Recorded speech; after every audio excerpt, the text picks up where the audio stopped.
Hey guys, Donnie RightSide here, Bookmakers Review. After a crazy week out in Las Vegas, the Super Bowl, which was Super Bowl LVIII, was played 6:30 p.m. Eastern, and what a game it was. Going to overtime, seeing a 25-22 final where the Kansas City Chiefs once again are world champions, back-to-back Super Bowl championships. One over the Eagles, now one over the San Francisco 49ers. But this game had it all. If you're trying to take a look at possibility of bad beats, well, how bad could have been if you had it go to overtime, right? So the key simple equation would be on the total itself. 47.5 for primarily 2 weeks. Look at the final score of that game. 25-22. That's 47 points. But we did see a dip down on game day at some outlets showing a 46.5. So you could have actually cashed in on that over, which is crazy. Now, if you were sitting at that 47.5 and you got 3 points in overtime followed by a touchdown, oh, perfect. That's 10 total points. That gives me 48 here.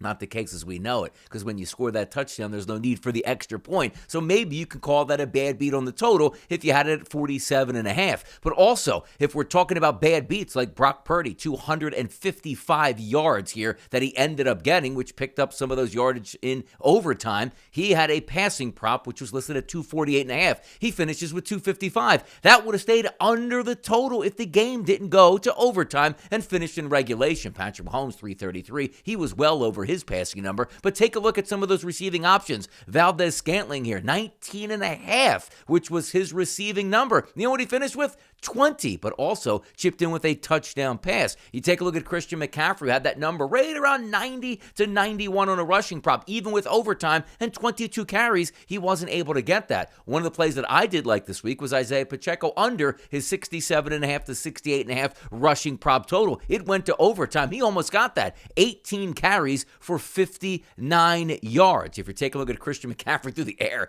80 yards and a touchdown here. He was sensational, and maybe things could have changed hands where Brock Purdy possibly could have been the MVP, or even Jawan Jennings if the 49ers had won that football game. But obviously, Patrick Mahomes throwing for multiple touchdowns, 333 yards. Yeah, he was always going to be the MVP overall in that football game. There was a lot of fun across the board each side, and maybe he got a little bit of a bad break on Deebo Samuel, who looked to injure his hamstring about midway through that football game. He finishes with 3 for 33 receiving. I was on a touchdown prop of his, never really had a good look, but it was a fun game all the way around, and you did have some drama here with the total, as we said, which finished at 47.5. The questions are always going to come up in Super Bowl LVIII, like what the heck was Kyle Shanahan doing taking the football in the overtime period as opposed to kicking off? We'll never know those exact answers here, but a wonderful Super Bowl all the way around that even had that drama on the total, depending on when you got in on that 47.5 or a game day 46.5. I'm Donnie RightSide for Bookmakers Review, and as always, good luck on those wagers.